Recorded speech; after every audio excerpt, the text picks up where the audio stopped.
Hey, what is going on, you icky Igglebuff? Today we're taking a little bit of a jump ahead and taking a look at a Ceruledge EX build from Surging Sparks. Ceruledge EX is a stage 1 EX Pokemon with 270 HP. It's got 2 attacks. The one we're going to be focusing on with this build is the Abyssal Flame attack. That does 30 damage plus 20 more damage for each energy in our discard pile for a single fire energy. The second attack for a fire, psychic, and a metal does 280. But we only play fire energy, or I guess we don't only play fire energy, but we don't play psychic or metal energy, so we can't actually abuse or use the second attack at all. So we do have 3 Ceruledge and 4 Charcadet. The new Charcadet seems to be the best Charcadet, so we got 4 of those, 3 of the Ceruledge. Now let's talk about this Zamazenta V, and there it is. Hiding behind the Charcadets, the Zamazenta V and V-Star. We'll start with the Zamazenta V. This was a card that seems pretty cool to include in Ceruledge. Its ability, Real Stance. Once on your turn, you may discard your hand and then draw 5 cards, and your turn does end. So this is something we'd be wanting to abuse on our first turn of the game, whether we go first or second, to help us cycle more aggressively through our deck and get more energy into the discard pile, but then also see more cards for us to work with at the beginning of our next turn. Because Ceruledge is a stage 1 Pokemon, we're not attacking on our first turn going second, or definitely not on our first turn going first. So we play a Zamazenta V in here to more aggressively cycle through our deck. And then if we're going to include the Zamazenta V, and because we don't have any other V-Star to utilize in the deck as of right now, kind of makes sense to include the Zamazenta V-Star. I'm sure quite a few of you don't even know what this card does. We're not using it for its attack. We're using it for that Shield Star ability. Once during your turn, you may use this ability. During your opponent's next turn, all of your Pokemon take 100 less damage from your opponent's attacks.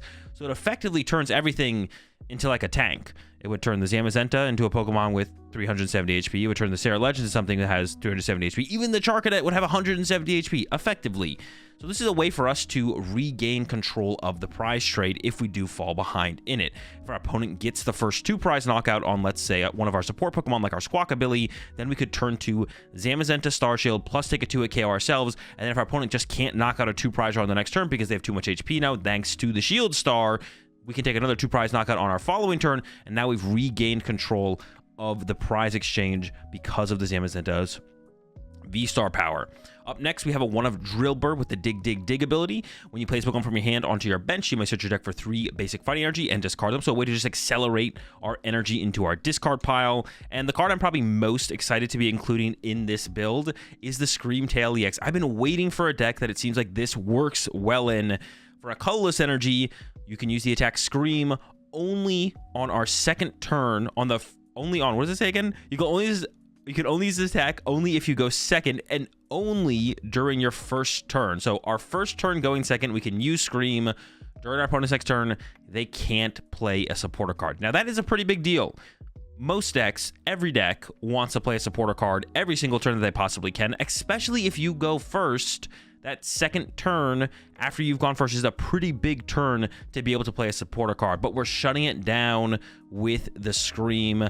Our opponent cannot play a supporter card during their next turn. Once again, we are a stage 1 evolving deck, so our first turn going second, we're not going to be able to attack, so we want to slow our opponent down. I think this deck is a perfect fit for the Screamtail EX, because we can also pretty easily include 4 Jet Energy, which we do play to get this into the active on that first turn and Scream. I think if this doesn't work out, another reasonable inclusion would just be the Cleffa, or maybe even alongside the Screamtail EX. The Cleffa would be pretty cool, but I've been waiting to use this card. I've been hyping it up since I first saw it and it first got revealed, and I think this is like the perfect fit for it. So I'm excited to try this out in the deck when the cards do drop. But if not, like I said, Cleffa, push 1 prize to the active, draw some cards, seems like a reasonable inclusion as well. Of course, we are a deck that's trying to get a ton of energy in the discard pile, so we do play the Radiant Greninja, got a Squawkabilly in here for some early draw power, a Luminian as well for some support in the draw power role. And if the Zamazenta doesn't work out, we could possibly just include some Forest Seal Stones to go with our Luminian maybe, or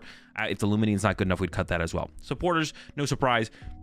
We have 4 Research. We have 1 Carmine as well, another discard our hand, draw some cards supporter. 1 Iona for the potential of hand disruption in the late game. But like I mentioned, with the Screamtail, with the Zamazenta, we're looking to just kind of be able to aggressively win the prize trade and ignore anything our opponent can do. So honestly, between the Zamazenta and the Screamtail, I could see us trying to just play a more straightforward build and not even play any kind of hand disruption like the Iona. Of course, we need some Gust, so we have 2 Boss's Orders.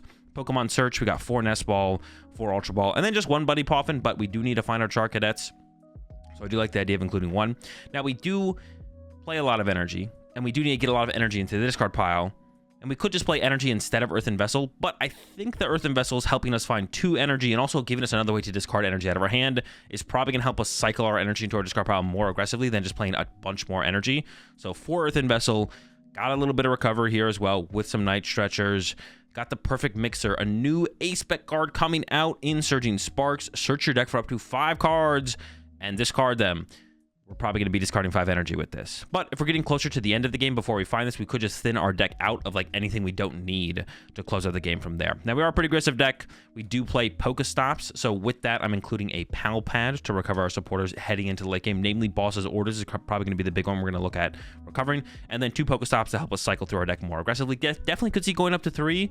Pokestop has become like the #1 stadium, though, in the format. And in general, most decks don't even play stadiums. So once a Pokestop goes into play, it usually sticks in play for a little while, and obviously if we're up against another deck that plays Pokestop, it might be there the whole game. And then for the energy, we do play a lot. We got 9 basic fire energy.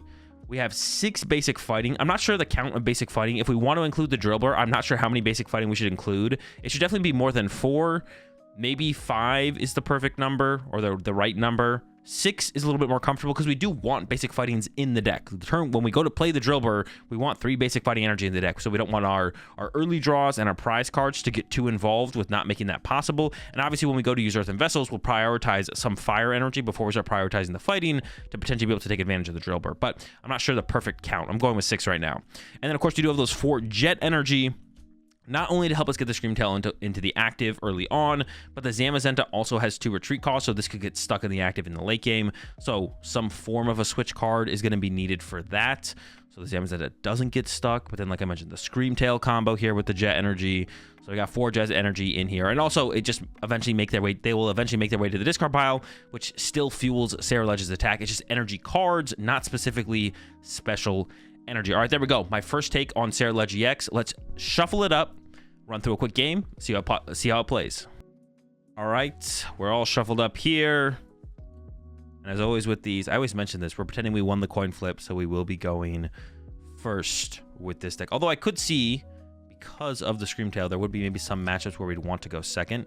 And we did open the Screamtail here, which is far from ideal, let me tell you. But we're gonna rock it. We'll see how it goes. We did also open the Drillbur, which is kind of cool. And then we have a Nest Ball and an Ultra Ball. So we could go Squawkabilly, Greninja, Drillbur, and then Charcadet. I think that'll have to be how it goes. We'll have no bench space for Zamazenta. Or, well, we could go with Zamazenta instead, though, actually. It would depend on the situation a little bit for sure. Go ahead and give up a fire. Oh, I was going to play the Ultra Ball first. Give up a fire and a Boss's Orders. There we go. So, yeah, we could go for that instead. Actually, I guess the way we could play this... Hold on. Hear me out. Hear me out. No, I think we should just be aggressive with the Squawkabilly. Maybe not, though. We're not, like, doing a whole ton. We could start with Greninja here. Hold up. Let me go see if Radiant Greninja's in here. I'm, like, kind of thinking through how I want to play this. Okay, Radiant Greninja's prized. So, that's not going to happen. Let's get our Squawkabilly.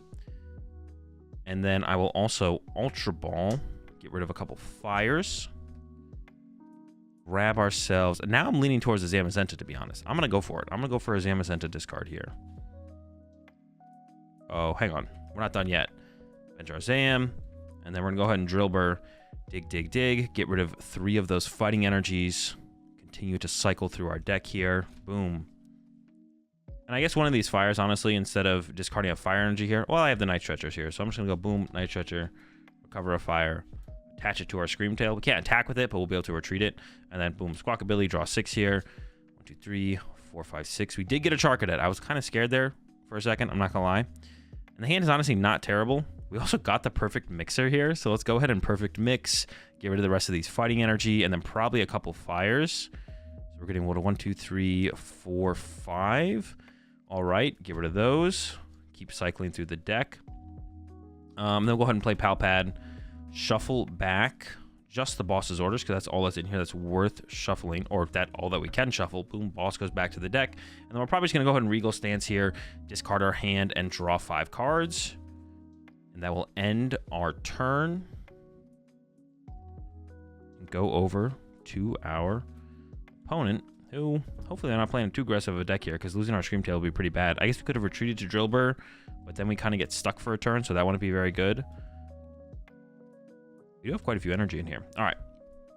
Boom. Again, 5 off the Regal Stance. It's okay. Go ahead, draw for turn here. It is a fire, so we got our attachment, we got our evolve, we got our buddy Poffin. Okay, the hand ended up being pretty good here in the end, to be honest. Let's see how hard we can hit for after. Honestly, not having Radiant Greninja in play seems terrible. Let's hit him with the Iono. We'll get 6 fresh cards. So prizing Radiant Greninja here is obviously not great. 6 fresh cards. We could play an Ultra Ball here if we need to increase our damage. How hard are we hitting for right now? We got quite a few energy in here. We got the Dribbler plus the Perfect Mixer pretty early on. 3, 4, 5. We're doing 100, 230 retreat, 250 damage turn 2. That's not bad. KOing Raging Bolts, KOing Ogrepons. Drago V also gets KO'd here. Not terrible. Also, we could tank up here. We could hit him with like one of these. And then we didn't prize the Zamazenta. Boom, Zamazenta VStar. Hit him with that Shield Star. Now everything is a tank for a turn.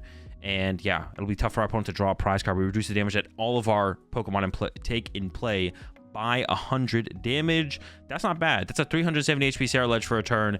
If that just gets us ahead for a turn, that's really all we need. And then going into our next turn, be able to, oof, the Boss's Order Stop deck, not good. Maybe we'd even play that to go take a knockout. But if not, we could Ultra Ball, play Research, go get another Ceruledge.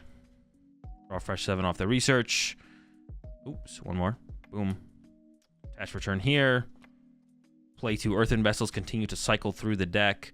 Maybe I keep one of those fires, or a couple of those fires, because we don't have any fires left to attack with. But yeah, there we go. That's my first take with Ceruledge. Hope you guys enjoyed the video, and I'll catch y'all, as always, in the next one.